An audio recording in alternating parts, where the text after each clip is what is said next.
ദൈവത്തിന് മഹത്വം ഉണ്ടാകട്ടെ. യെശയ്യാ പ്രവാചകന്റെ പുസ്തകം 44 അധ്യായത്തിൻ്റെ 28 വാക്യം. കോരശന്റെ ഇടയൻ അവൻ്റെ ഹിതമൊക്കെ നിവർത്തിക്കും, അവൻ ആലയത്തിന് അടിസ്ഥാനമിടും. പ്രിയമുള്ളവരെ, വിജാതീയനായ പേർഷ്യക്കാരനായ കോരശനെ കുറിച്ച് യെശയ്യാവ് പ്രവചിക്കുകയാണ്, ആലയത്തിന് അടിസ്ഥാനമിടുമെന്ന്.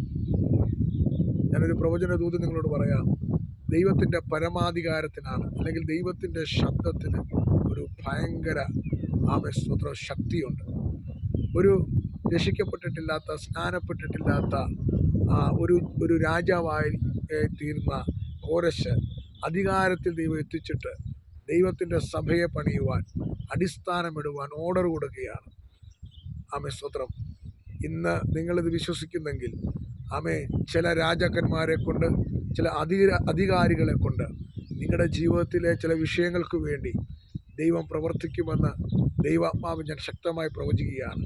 കോരശ് കല്ലിടാതെ, കോരശ് ആലയം പണിയാതെ, കോരശിൻ്റെ വാക്കുകൾക്ക് ദൈവം ശക്തമായിട്ടുള്ള ഒരു ദൈവപ്രവൃത്തി വെളിപ്പെടുത്തിയെങ്കിൽ, ഈ പ്രവചനദൂത് കേൾക്കുന്ന നിങ്ങളോട് ഞാൻ ആത്മാവിൽ പ്രവചിച്ചു പറയുന്നു, നിങ്ങൾ വിശ്വസിക്കുന്നെങ്കിൽ അസാധാരണമായ ദൈവപ്രവൃത്തികൾ രാജാക്കന്മാരിലൂടെ ദൈവം നിങ്ങൾക്ക് വേണ്ടി ചെയ്യാൻ പോകുന്നു.